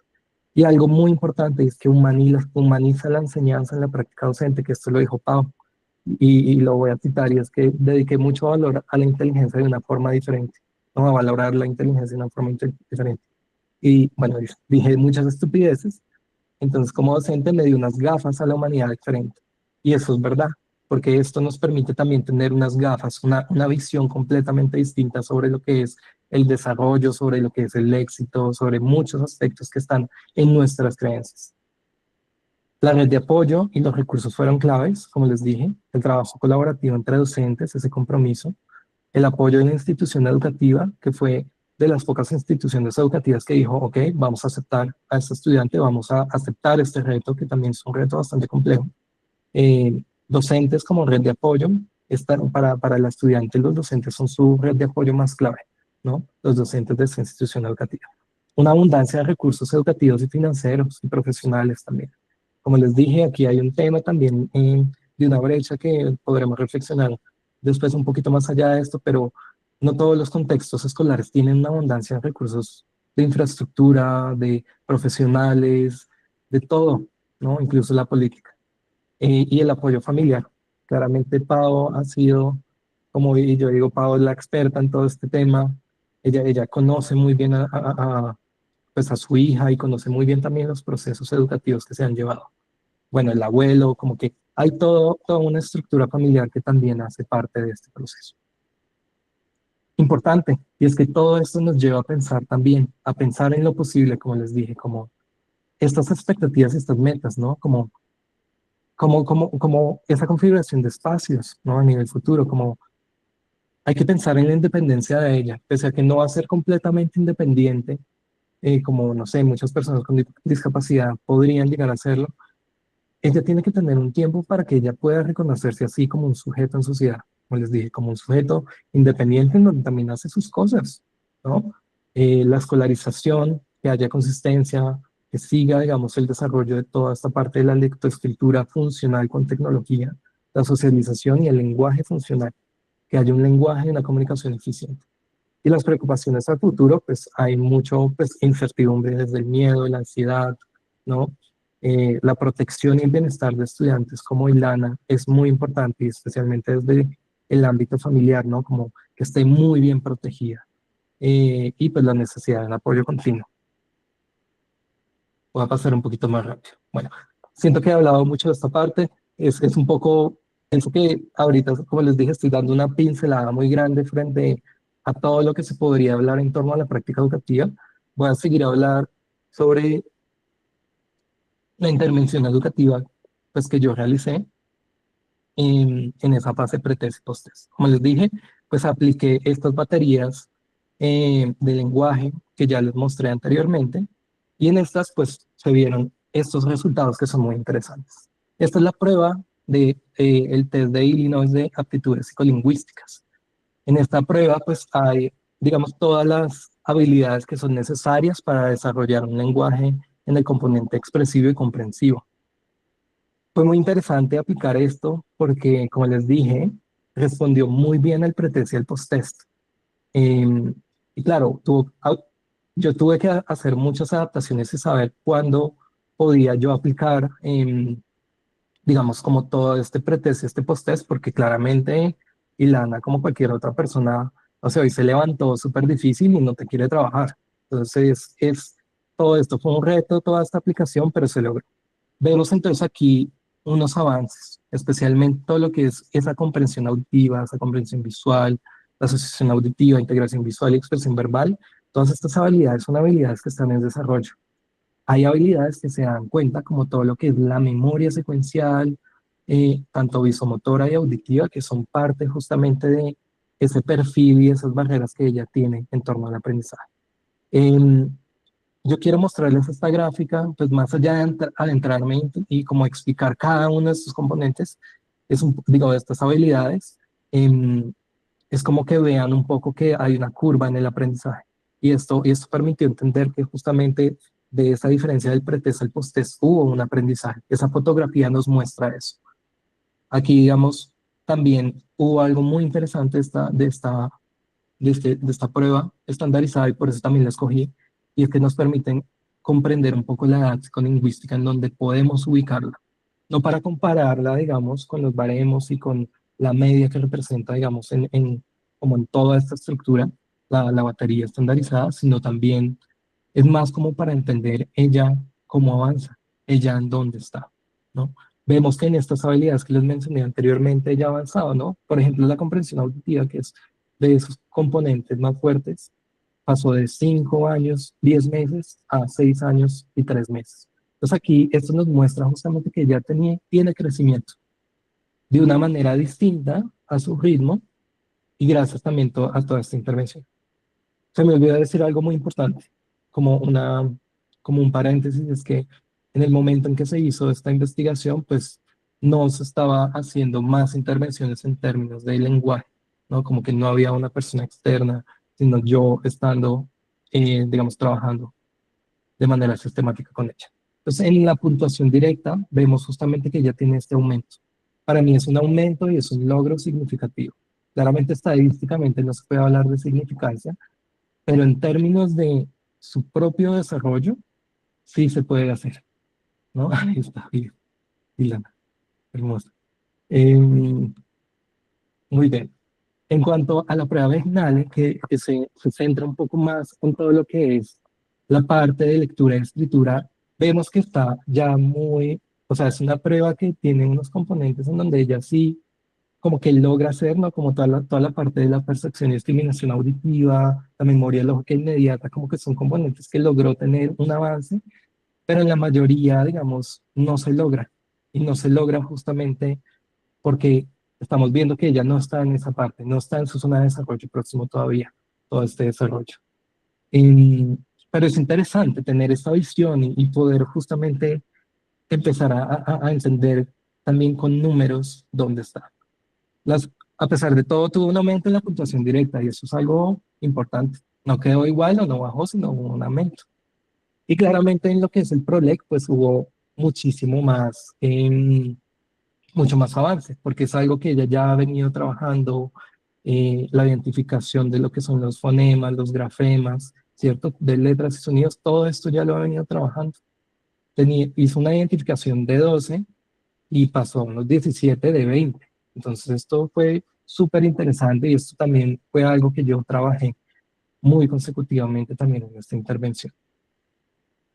En- Muy rápidamente, como para que entiendan, no me va a alcanzar el tiempo como para hablarles un poco el cómo se hizo o qué hacían cada una de las intervenciones, pero como para que tengamos ese contexto grande, el objetivo general estuvo justamente en promover esas habilidades lingüísticas y los prerecurrentes de la lectoescritura, todo que apoye justamente en el desarrollo en la adquisición de la modalidad comunicativa, verbal y escrita funcional. Y de ahí también pues saqué los objetivos específicos, ¿no? Todo relacionado a la discriminación auditiva, en el reconocimiento e identificación de características sonoras, la parte visual, ¿cierto? La incrementación pues de toda la destreza oral, ¿cierto? En todo lo que son los componentes del lenguaje, en su forma, en su uso, ¿cierto? En el contenido. em, y pues bueno, todo lo que fue el desarrollo de la conciencia fonológica a nivel fonético y silábico. Eso es como para que tengan un contexto. Bueno, fueron 15 sesiones de trabajo, 15 sesiones de trabajo, actividades situadas en esta institución educativa, digamos, en un escenario controlado, como que para mí fue muy importante tener un control de muchas variables, especialmente por el tema de la atención, eh, que bueno, eso también es una limitante, después podríamos hablar de eso, pero digamos, fue importante como tener este espacio controlado, un espacio en donde ella hiciera todas estas actividades durante 40, 50 minutos, actividades basadas en el diseño universal para el aprendizaje, ¿cierto? Y en donde pues eso nos permite justamente tener una flexibilidad y una accesibilidad en el momento de hacer, digamos, como todas estas intervenciones. Como pueden ver, pues hay muchas, incluso una de las actividades que fue la última actividad, así que les puedo decir, fue como hacer una hamburguesa. Y que, bueno, ella tenía que hacer 2 hamburguesas. Ella me invitó. Pero entonces era un poco como hacer esta hamburguesa, hacer una lectura con pictogramas, reconocer, digamos, por ejemplo, como cada uno de los pasos, ese seguimiento de instrucciones, o sea, ahí se trabajó, digamos, desde cosas ya muy dedicadas, así como podemos ver que tiene que estar sentada, pero también hacíamos todo este tema que fue el juego de la princesa, entonces nos íbamos y aprovechábamos todo lo que era el marco institucional, ¿no? Como todos los espacios de la institución.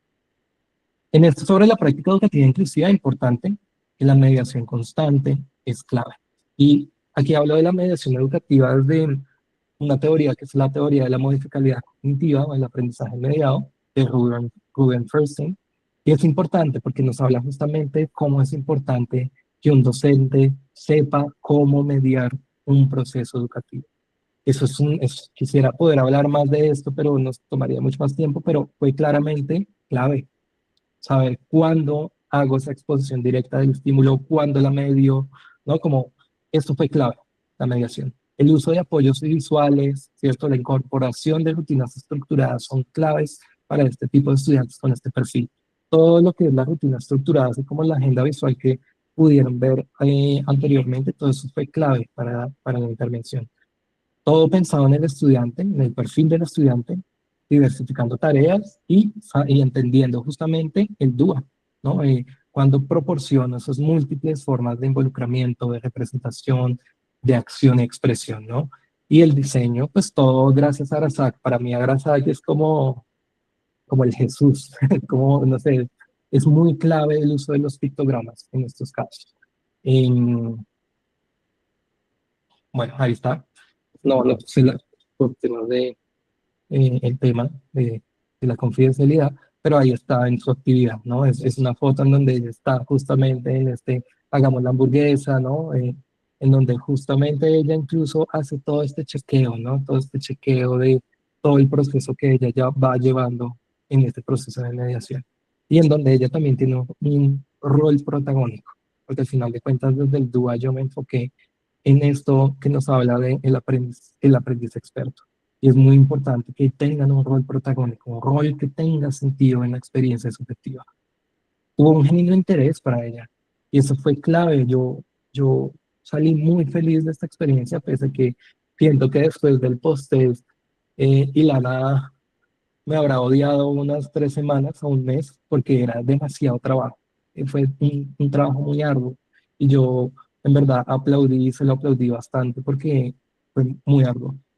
Pequeños avances, como les dije, la conciencia fonológica, el reconocimiento de los fonemas, los grafemas, todos los léxicos semánticos, la discriminación visual y auditiva de ella es espectacular, pero especialmente lo que genera, la implicación que genera también en su subjetividad, y es el empoderamiento también. Justamente es eso lo que queremos desde el DUA, es el empoderamiento del estudiante en su propio proceso. Era muy interesante cuando hablábamos de para qué hacemos las cosas, como que ella lograra responder que era para aprender a leer, a escribir. Como que es un paso muy grande porque antes no lo reconocía. Entonces es un poco tener esta experiencia de mediación educativa para que este estudiante también tenga objetivos y propósitos que pueda también tener ella.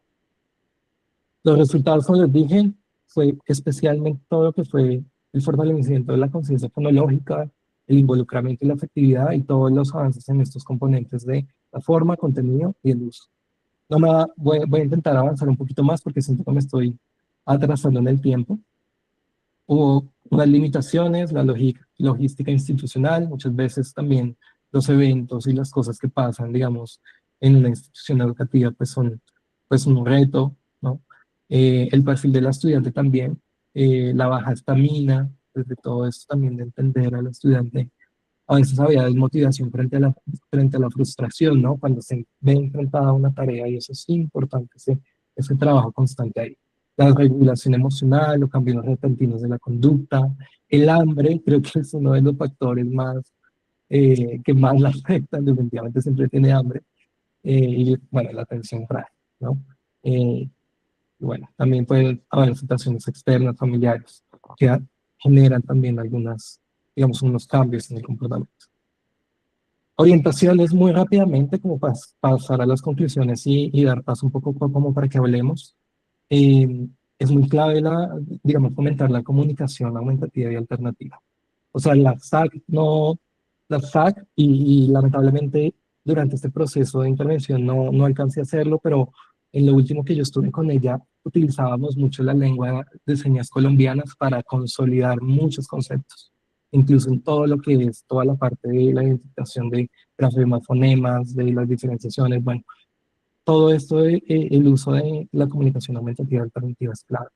Implementar estrategias de aprendizaje multisensorial, entendiendo que, por ejemplo, Ilana, la comprensión visual es su mayor, digamos, como fortaleza que tiene.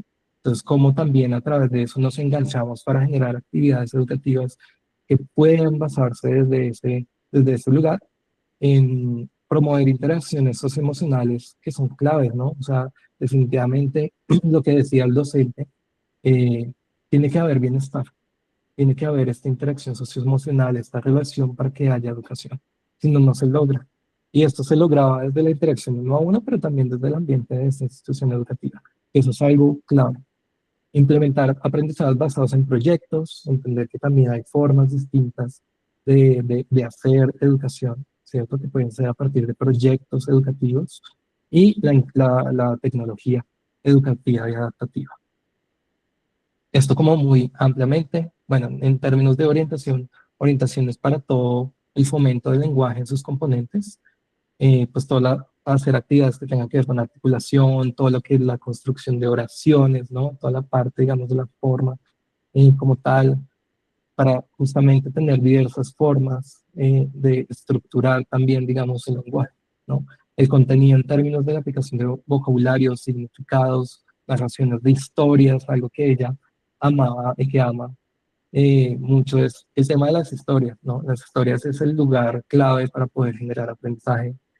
Bueno, sinónimos antónimos y claramente el role-playing, habilidades de conversación, como que entienda que el lenguaje tiene pragmatismo. Ya entrando en las conclusiones muy rápidamente, eh, las prácticas educativas que favorecen los procesos cognitivos, en este caso de Ilana, son aquellas, entendiendo este sistema, que son sistemáticas a lo largo del tiempo.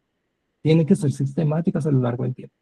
Son colaborativas entre todos los docentes e integran todos los procesos. Así como dije, yo puedo ser el asistente de apoyo intensivo, pero también está el docente, también está el estudiante, también está, no sé, la mesita de la cafetería, también, o sea, están todas las personas involucradas en la educación inclusiva en un proceso, digamos, o en una práctica, ¿no? Los referentes del DUA y bueno, y la política de inclusión, digamos, del bachillerato internacional son claves. No hablamos mucho de esto, pero del DUA sí, como generar justamente este sentido del aprendiz experto. Esto nos permite eliminar barreras en el aprendizaje, entender las preferencias en el aprendizaje desde toda la parte multisensorial y generar accesibilidad. Y claramente, digamos, aquí a nivel país, pues el decreto 1421, el PIAR, los ajustes razonables, todo lo que es la oferta amplia también desde la institución educativa, en currículo, tecnología, ambientes seguros, docentes, estrategias, pero lamentablemente esto también tiene unos retos y unos desafíos, y es que es costoso en materiales, en recursos. La consistencia en el tiempo muchas veces es lo que se cae, ¿no? Es lo que se cae, es lo que más frágil es, siento yo, y la formación docente constante. Entonces, como está todo esto, ¿no? Como todo esto que les estoy mostrando en términos de esas prácticas educativas. En el marco de la intervención dirigida, como les dije, el DUA fue clave, la mediación educativa para entender el andamiaje, la zona de desarrollo próximo, la experiencia del aprendizaje mediado, bueno, desde esa teoría, el jalonamiento de esas estructuras cognitivas. Todo esto nos permitió reconocer justamente las necesidades educativas de esta estudiante y de diversificar la práctica, porque toca diversificarla. Es impresionante cómo, no sé, yo le di a los cuentos mucho tiempo, pero después deja de funcionar. Entonces hay que ser muy prácticos como docentes y diversificar esa práctica. Y hablo también docentes, pero también entendiendo la práctica educativa para las familias, ¿no? Las familias hay que entender que el acto educativo está en todo. Y los resultados fueron positivos y esto fue fue muy bonito. Es como hubo transformaciones reales y medibles, basados en evidencia, con pruebas, que se logró. O sea, yo sigo muy feliz porque de verdad fue ese intentar, como les dije, como yo dije, bueno, hagámosle, me formé en estas pruebas, hice pilotaje, salió, se dio y fue espectacular.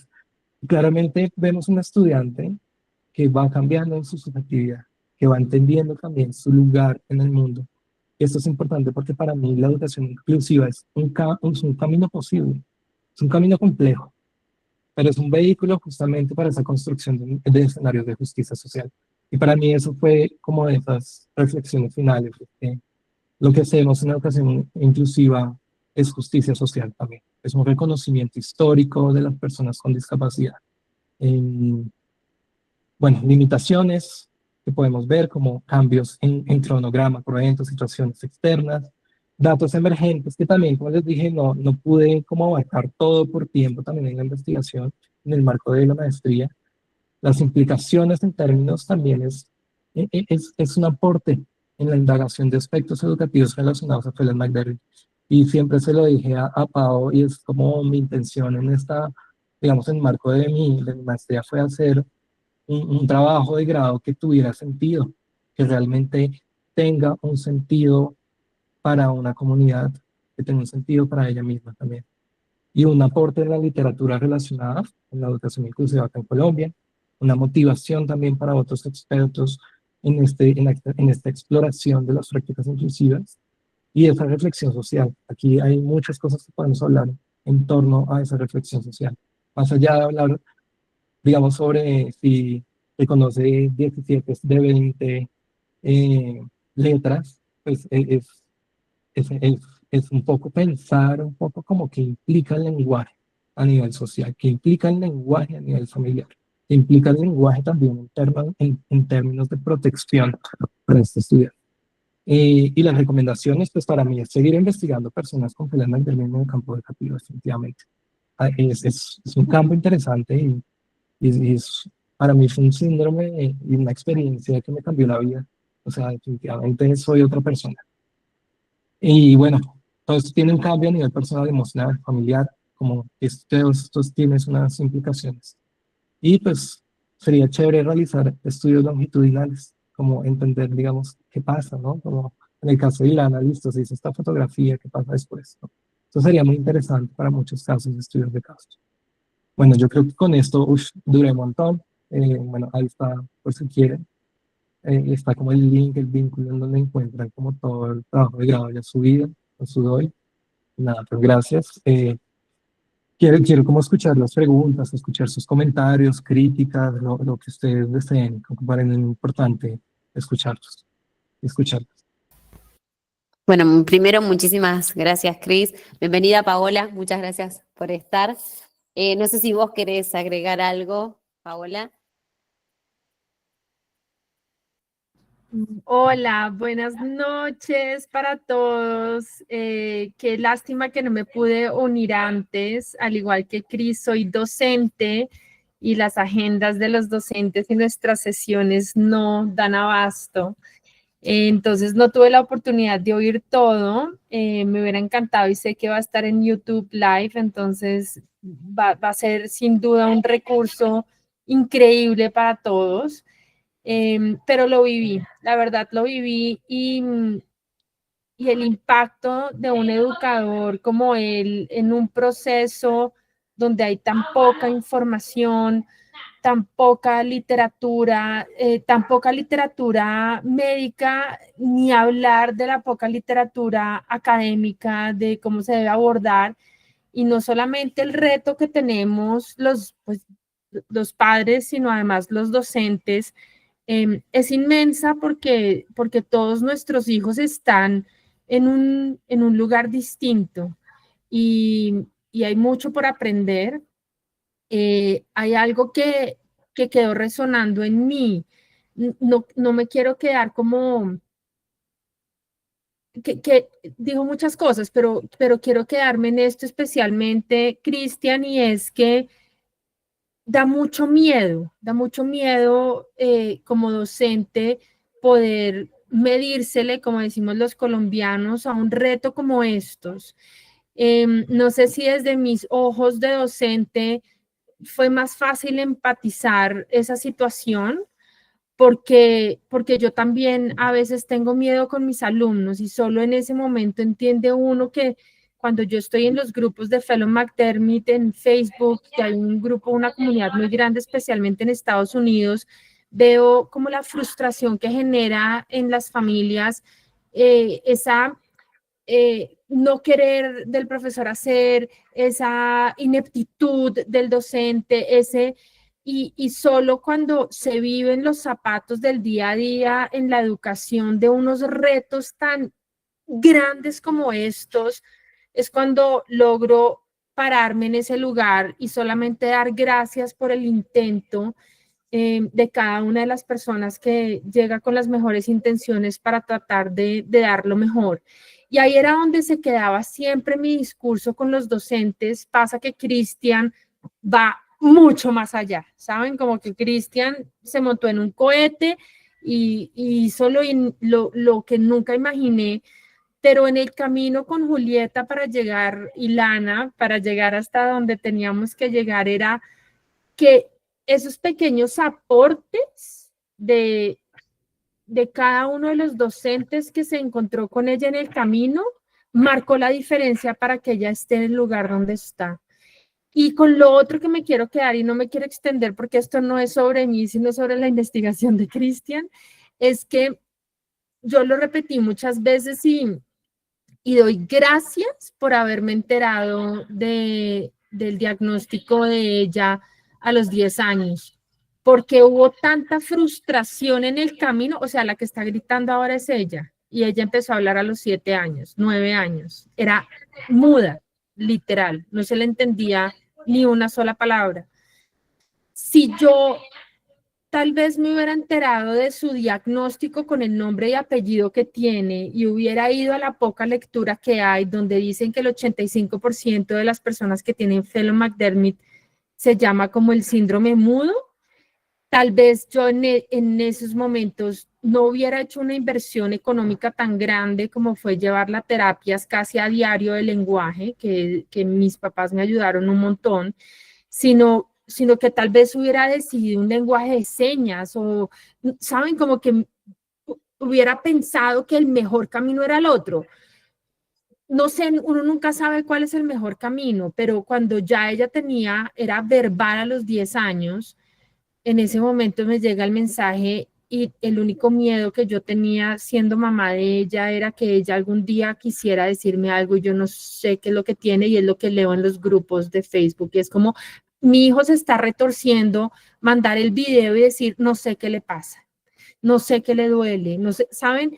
Yo no iba tan lejos, pero decía, ¿qué tal que algún día me diga que se siente mal? ¿Saben? Como que está triste.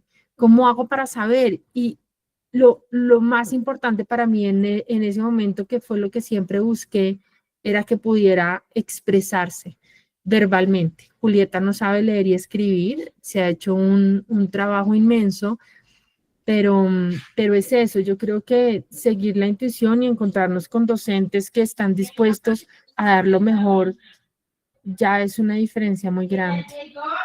Muchas gracias por darme este espacio que ni siquiera era mío. Gracias.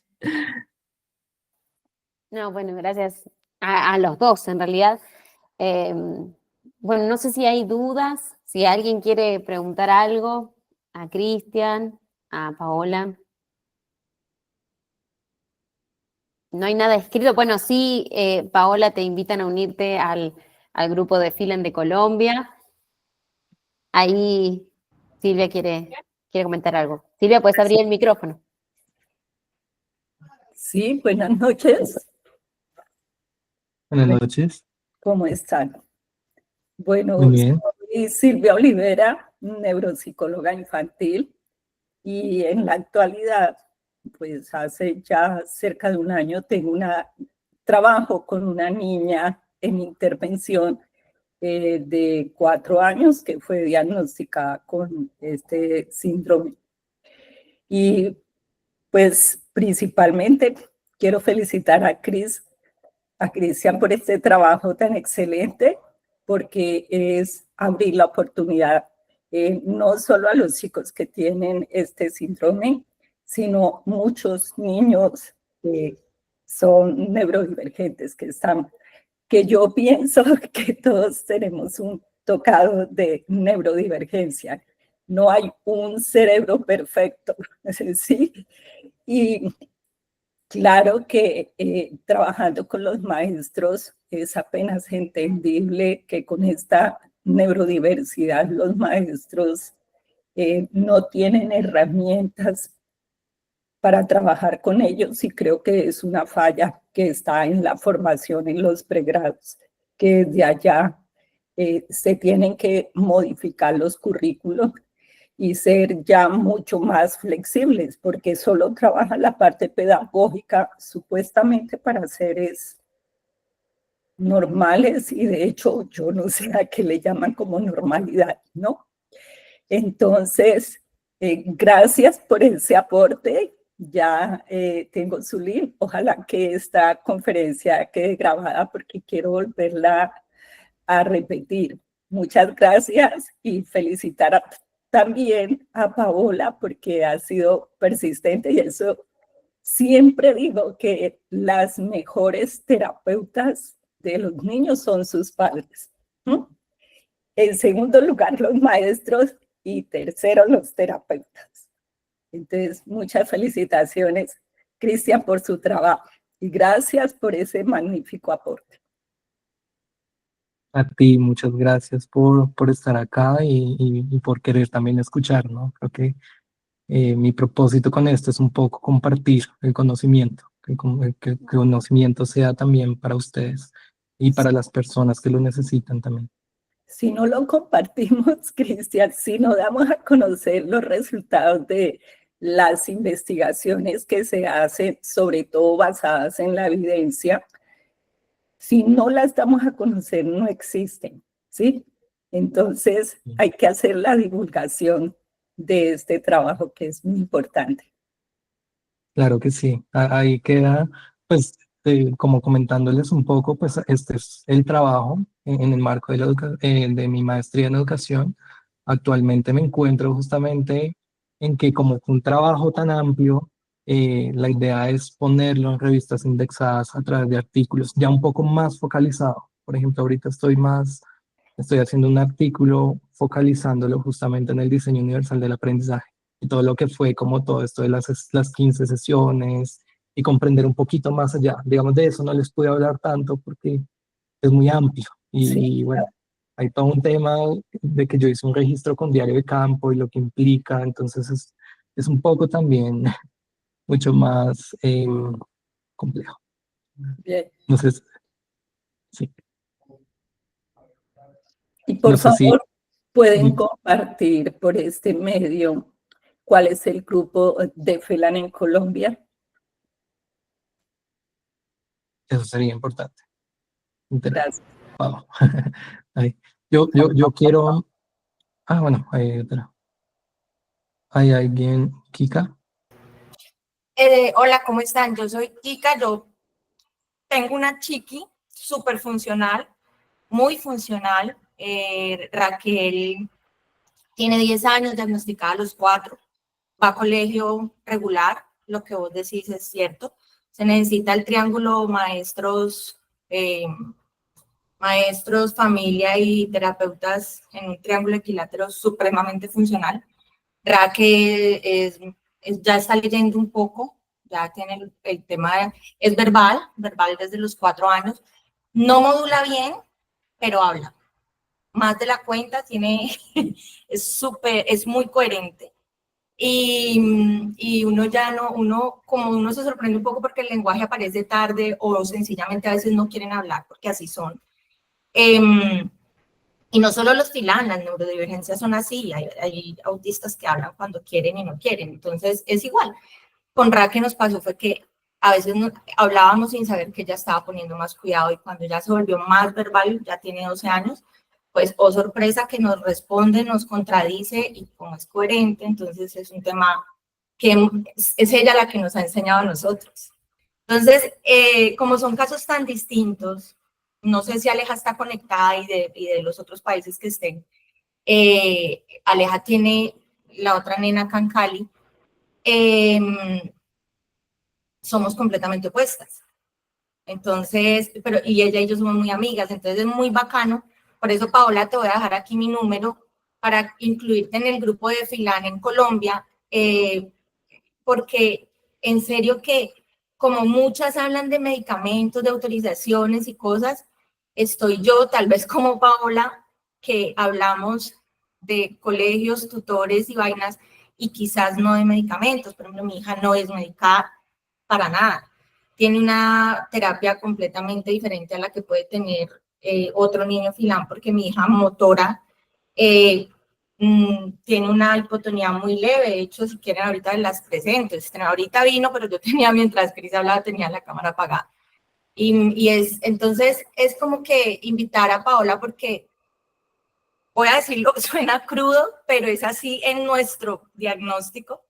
Como Paola y como yo, dentro del diagnóstico también somos pocas. Pero tener la voz de una mamá que también que hablen, porque yo a veces ni hablo en el grupo, pero soy la que mete la gente. En Colombia pues sí, a veces ni hablo porque mi hija no parece que tuviera el síndrome. Y soy como Paola, nadie sabe que mi hija tiene ese síndrome. Tampoco le pongo el INRI, pero tampoco lo niego. Entonces, es muy chévere, por eso le invité al grupo, porque una voz como Paola es importante. Mi hija también está en colegio regular, tiene educación personalizada, no tiene tutor sombra, pero cuesta los recursos, pues uno puede y estamos ahí. Y lo que estabas diciendo, Cris, sí, cuesta porque todo, por ejemplo, yo no uso el sistema de salud, yo pago todo particular, porque es más productivo y me valía lo mismo que usar el sistema. Entonces, como hay tantas variables y hay tanto que saber, por eso le voy a dejar a Paola aquí sé que Cris habló con Aleja, sé que se contactaron, pero le voy a dejar aquí en el chat el número para que se una y la metemos, porque es una voz bastante importante, interesante el testimonio de ustedes dos. Gracias. Muchas gracias. Cristian, imagínate lo importante de tu trabajo, que no solamente estás conectando familias de 2 países distintos, sino que estás haciendo una red ahí interna, que estaban y no se conocían. Así que bueno.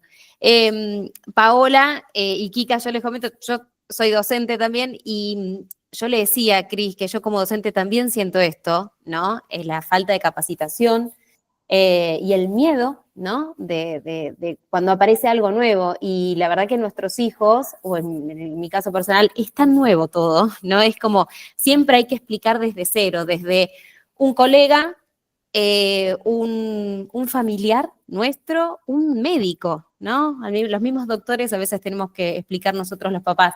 Por eso es tan importante también esto desde la difusión, ¿no? Y que demos a conocer el síndrome.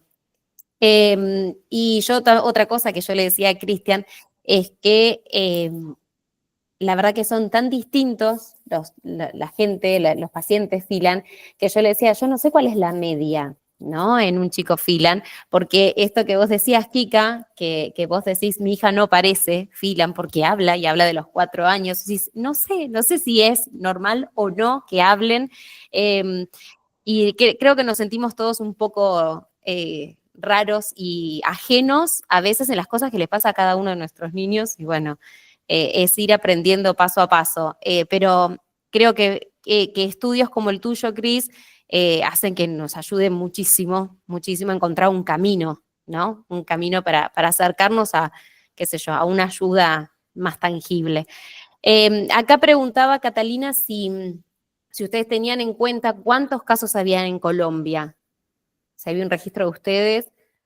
No, No. pues, No, mira, fue. incluso, ven te digo, así como tal, así como un número exacto, no, pero vení, yo me meto al grupo y los poco nada que somos, somos 25 miembros. Por eso es tan importante. Mira, en Cali, Aleja y yo hemos ido siempre, cuando hacen en octubre la visibilización se hace en octubre, la última semana de octubre, la visibilización mundial con la carrera y esto, Aleja lo hacía sola y yo me uní el año pasado porque nosotros y hacemos la carrera las dos familias, pero nos van 50, 60 personas, es súper chévere. Pero entonces, en esa visibilización conocimos la tercera mamá de aquí de Cali. Acá en Cali somos 3 gatos y les juro que la otra mamá digamos que no tiene ni el conocimiento, es una persona de recursos bajos. Le han ayudado muchísimo. De hecho, a nosotros nos contactó para poderla integrar, fue el grupo terapéutico que la tiene a ella. Entonces, en Cali somos 3. Hay varios de Medellín y Bogotá son los que más tienen. Hay una en Ibagué, hay tal vez 2 en la costa atlántica. Pero así que yo te puedo decir, en el grupo estamos 25 y voy a meter ahorita Paola 26. Entonces, Hola Kika, yo soy Catalina. Quiero decirte desde acá, desde Argentina, que podés arrancar la asociación allá en Colombia, ¿eh? Tenés que empezar lo hemos a ir a buscar a todos. Lo intentamos, pero necesitamos nos exigían unas cosas desde España que no podíamos suplir acá en Colombia. Entonces dijimos, ok, sigamos como estamos, pero nos unimos como tal. Lo hemos intentado, pero nos exigían unas cosas que aquí no podíamos tener. Bueno, a medida que vayan sumando más personas, es importante que estemos agrupados Eso, la visibilización y que nos vean en otros países, que sepan que acá hay una población, en Colombia, en distintos países. Nosotros en nuestro grupo tenemos una mamá de Paraguay, que estaba sola también, una Familias de Chile. Estamos uniendo gente, primero por el apoyo que nos damos cuando compartimos nuestras experiencias y lo que les pasa a nuestros hijos, y eso es un apoyo enorme para nosotros porque somos más los padres los que más sabemos, más que los médicos a veces, y nos ayudamos entre nosotros. Pero también para darle visibilidad al síndrome y para estar en contacto con los avances que hay en Estados Unidos, con los avances de las terapias génicas, con el último congreso que se hizo en España. La idea es estar todos conectados, así que ya nos quedarán los contactos de ustedes también para estar Argentina y Colombia juntos, también frente a distintas cosas que podamos hacer por nuestros hijos. Gastón quiere decir algo, ¿no? Te paso la palabra, Gastón.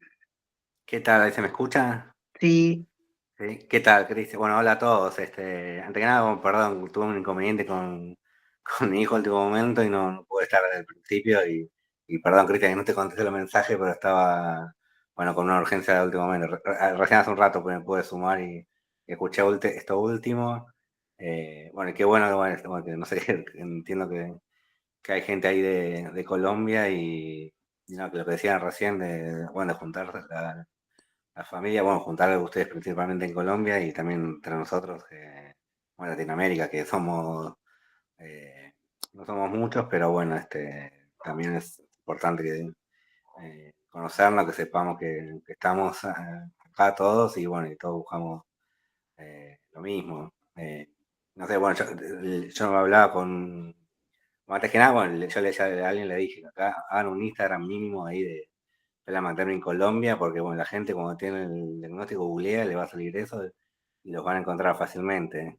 De hecho, un par de mamás que no sé si están acá nos escribieron a nosotros y gracias a una mamá que no sé si está acá, que mamá de princesa se llama en Instagram, que están en el grupo ese de los 20 y pico que nombraron, bueno, les pasé el contacto a ellas y sé que se sumaron al grupo. Y seguramente hay 20 y pico ahí, pero bueno, debe haber otros más en Colombia con el diagnóstico y bueno, igual que acá, nosotros somos 58, pero seguramente hay muchos más sin el diagnóstico todavía.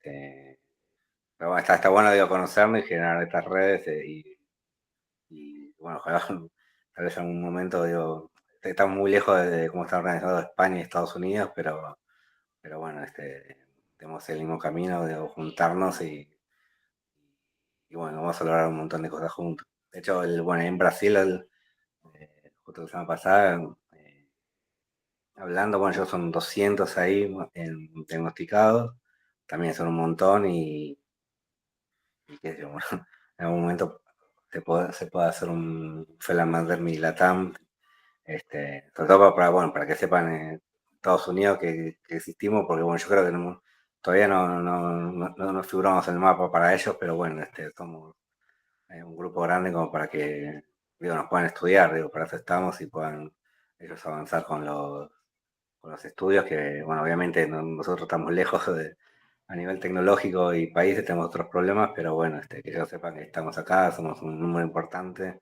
y bueno, digo, todos juntos vamos a llegar más rápido a lo que queremos. Y tenemos un montón de variedad también. Tenemos de lesiones, mutaciones, tenemos para todos los gustos de estudios acá. Perdón que yo hable así de mi hijo, pero es mi manera de hacerlo más suave todo este tema.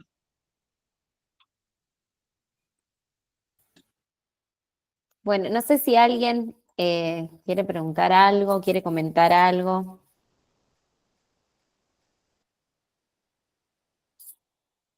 ¿No? ¿Ninguna duda?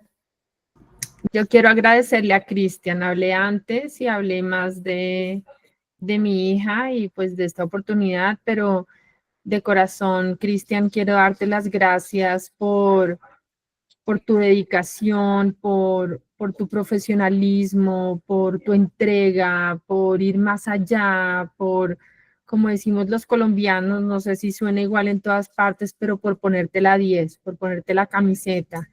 No solamente pude vivir como mamá tu profesionalismo y entrega y juicio en la investigación.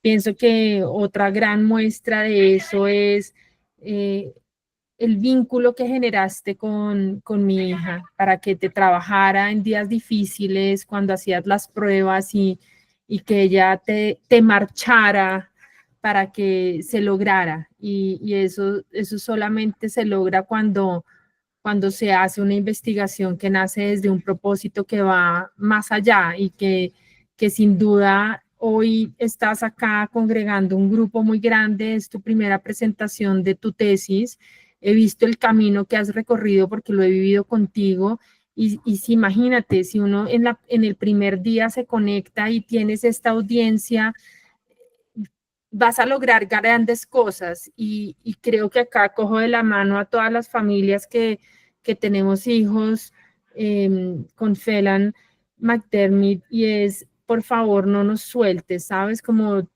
tenías grandes sueños cuando lo iniciaste, ya lo terminaste, ya estás acá y es como, por favor, echa para adelante y enséñale al mundo todo lo que se puede lograr y no desfallecer, no nos dejes, porque acá estamos y acá vamos a estar con nuestros hijos y necesitamos personas ajenas a nuestro contexto que carguen una bandera con nosotros para que se pueda hacer realidad estos cambios y te quiero agradecer de corazón y te doy las gracias por el tiempo, la dedicación y por todo lo que hiciste por mi hija. Muchas gracias, Cristian.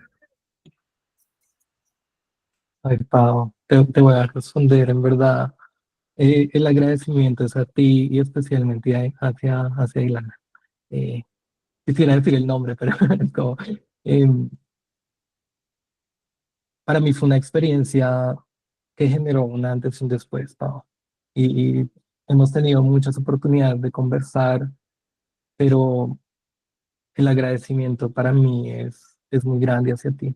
Como, o sea, conocer a una persona como Ilana para mí fue como de las mejores experiencias. La verdad, creo que a través de esta experiencia me generó mucho un enamoramiento más hacia la educación inclusiva, y más allá del enamoramiento, realmente es como el amor a hacer esto, ¿no? A hacer realidad. Justamente es lo que decía al inicio que no estabas, era como ese pensar lo posible, como yo agradezco mucho, incluso que tú siempre creíste cuando te saqué la idea, como, oye, Pau, estoy pensando en hacer una investigación sobre esto. Siempre me diste el apoyo y siempre voy a estar agradecido contigo, en verdad. Gracias por todo. Yo le iba a decir a Cris, bueno, me uno, obviamente, a todas las palabras de Paola, pero te echaste a una familia tan abandonada que no sabes lo que hiciste con tu vida. Porque cuando uno no tiene con quién hablar, esto es un ladrillo muy pesado, ¿sabes? Tal vez Paola, como es docente, yo fui docente universitaria y no es lo mismo. Pero ahora cuando a uno le cierran las puertas de los colegios, tan siquiera sin conocerte, creo, Cris, que tu investigación es un ladrillo de ese tamaño para lo que va a ser tu vida. O sea, de verdad, te conviertes como en un gran ángel para este país, en la esperanza de mejorar la inclusión, en la esperanza de una voz, de un proceso administrativo mejor. Y te voy a decir una cosa, que era lo que realmente te quería decir, es nosotros como familia firmamos el consentimiento de aporte a la ciencia con la Fundación Valle y Lili para el aporte a la fundación en España directamente, porque Raquel es un caso único entre los únicos. La fundación la reconoce como un caso atípico dentro de los niños atípicos, porque es muy funcional y evoluciona, ella no tiene los retrocesos ni nada de eso.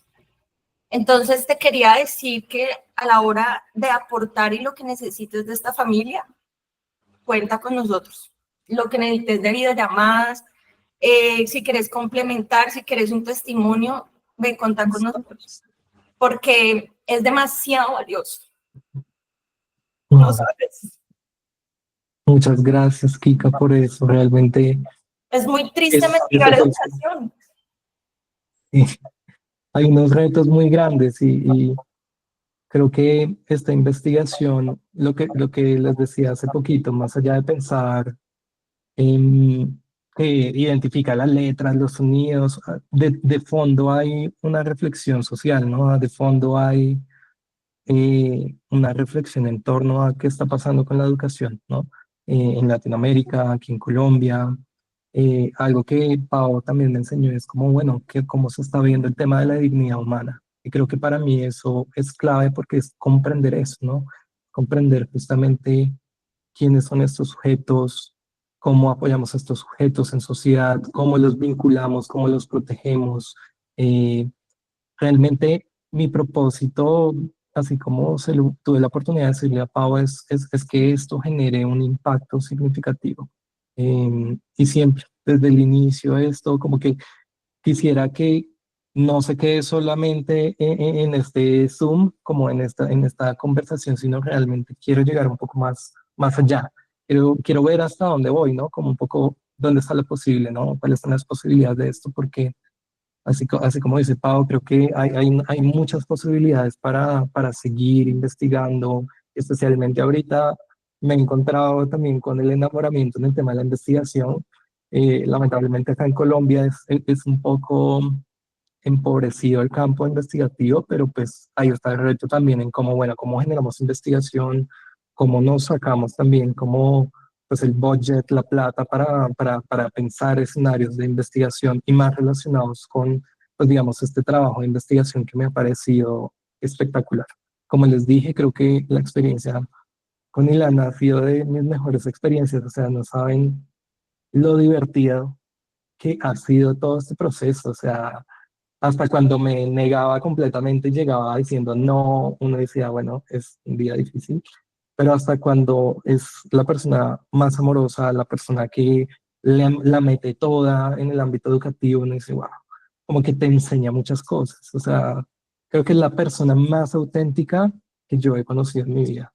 Y lo puedo decir así, es como es increíble, es impresionante, es la persona más divertida también.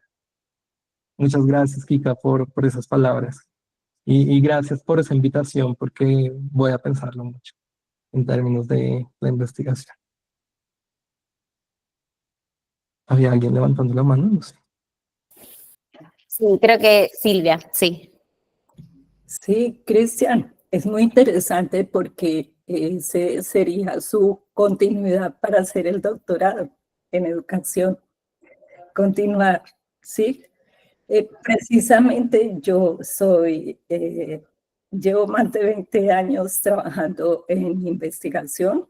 Hago parte de un grupo que está categorizado en mis ciencias en A1 y trabajo en red con varios investigadores de España, Estados Unidos, México y bueno, aquí en Colombia. De hecho, fui una de las fundadoras de la Sociedad Colombiana de Neuropsicólogos. Entonces, a raíz del caso que manejo aquí en Neiva, pues me llama muchísimo la atención porque este síndrome hace parte de las enfermedades huérfanas, ¿no? Y el Estado tiene para investigar estos casos, ¿sí? Hay recursos. Entonces, como son tan poquitos los casos, poquitos y no poquitos, porque si miramos la epidemiología en el mundo, según los registros, son cerca de 3.500 niños con este síndrome. O sea que si estamos hablando de 25 en Colombia, o sea, es muchísimo, ¿sí? Si nos juntáramos, como dicen ustedes, para ayudar a la ciencia, a los niños, a las familias, al sector educativo, sería fenomenal, ¿sí? O sea, y créame que, en serio, el trabajo que usted ha hecho es muy, muy importante y lo tiene que comenzar a dar a conocer en congresos, ¿sí? Porque esto es absolutamente desconocido, ¿no? Y como dice Kika, o sea, sentirse mamás solas, sin quien les entienda ni sus necesidades ni nada, ¿sí? Y como también lo dijo, que como ellas tienen, que a veces el caso mío, que de la chica de la niña que atiendo, cuando uno lee sobre el síndrome, que ellos tienen rasgos de autismo, de hecho los meten como dentro del autismo. Y yo miro a mi paciente y yo digo, pues yo no le veo, ¿sí? Porque no habla, pero ella ha ido soltando palabras. Pero ¿por qué la meten ahí? Si se relaciona, la parte afectiva de la niña es una niña muy especial. Y de hecho para mí son los mejores seres humanos porque usted dijo, son súper auténticos, ¿no? Entonces, hay mucho que hacer, pero se hace unidos, ¿sí? Unidos. Y continúe esa línea, por favor. Sí, que eso está todo por hacer en este país. Y en Latinoamérica, como lo dijo por ahí, creo que fue Gastón. Muchas gracias. A ti muchas gracias, Silvia, qué chévere conocerte y te quisiera hacer como una invitación, si quieres, como para que luego podamos conversar un poco. Si me puedes pasar tu número, podemos como hablar, me interesaría también conocer un poco de esa parte investigativa y tú que tienes más experiencia. Yo me siento un pollito todavía, como en este proceso. No, pero pues lo que ha hecho es gigante, ¿sí? No, ahí está, de hecho, con un grupo de neuropsicólogos aquí emparejamos unas pruebas infantiles, ¿sí? Dentro de eso, la prueba de actitud verbal, del lenguaje, el Peabody, que lo utilizó en el estudio, ¿sí? Esa estaba emparejada aquí y ahí le escribí mi número. Perfecto, ahí lo anoté. O sea, unidos, créanme que hay recursos para las enfermedades huérfanas, ¿sí? Y se pueden pasar esos proyectos a mis ciencias. De acuerdo. Bueno, claro que sí. Bueno, estaré en comunicación contigo para que me enseñes y me des más conocimiento de eso. Sería muy interesante. Con Muchas mucho gracias. gusto, Cristian. Y a las mamás también, con mucho gusto. Bueno, que estén muy bien y muchas gracias. Cristian, yo creo que con todo el material de investigación que tenés con tantas familias Phelan que has conocido hoy, no te va a quedar otra que hacer el doctorado en Phelan. Te cuento solamente a modo de anécdota que es tan complicado la inclusión en el sistema educativo argentino para nuestros hijos que medio en chiste, en broma, alguna que otra vez he hablado que tenemos que crear la escuela Phelan, ¿no? Pasa que, bueno, Argentina es tan grande que ¿cómo hacemos para que haya un lugar? Igualmente esto a modo de humorada, ¿no? Pero si en algún momento se crea una escuela Phelan, quédate tranquilo que el asesor vas a ser vos, Cris. Y nos tendrás, ahí está mi niña, nos tendrás que asesorar en prácticas educativas. Pero bueno, nada, era simplemente comentarte eso, que obviamente todos son distintos, pero esto no deja de ser una lucecita de esperanza para todos, me parece. Total, muchas gracias. Es literal esto. Creo que algo que tuvimos la oportunidad de conversar con Magali la primera vez que nos vimos, un poco como lo que les decía, como no se trata de comparar porque no se puede comparar lo que es incomparable, porque cada caso es único, cada caso tiene sus retos, pero siento que lo más importante es a través de este estudio de caso que yo hice con Ilana fue como dar una reflexión en torno a cómo desde la educación, cómo desde las familias podemos comprender muchos aspectos de la práctica, ¿no? Muchos aspectos que van a ser útiles, que van a ser eficientes, que nos permiten conocer más la parte cognitiva también, conocer un poco desde esa visión neurocognitiva va a ser clave para estos procesos. Y siempre tener la esperanza. Creo que fue algo que hablábamos con Pau y es como la esperanza, en este caso, pues que tuve la oportunidad de conversar con Pau y de sacar como toda esta investigación, es que hay una esperanza que siempre está movilizando y esa movilización es clave. Sí. Bueno, muchísimas gracias. Acá había una pregunta, no la quiero saltear. Elizabeth pregunta, no sé si sigue, ¿cómo hago para ser parte de esos estudios? Preguntaba. Bueno, pero creo que es una pregunta más a Leonor, ¿no? A Silvia Leonor, creo. O no sé, si nos puede como Creo que confirmar. era, bueno, no sé si está, a ver si está, creo que era vos, ¿eh? Elizabeth, ¿estás? Sí, estás ahí. Y si nos puedes aclarar.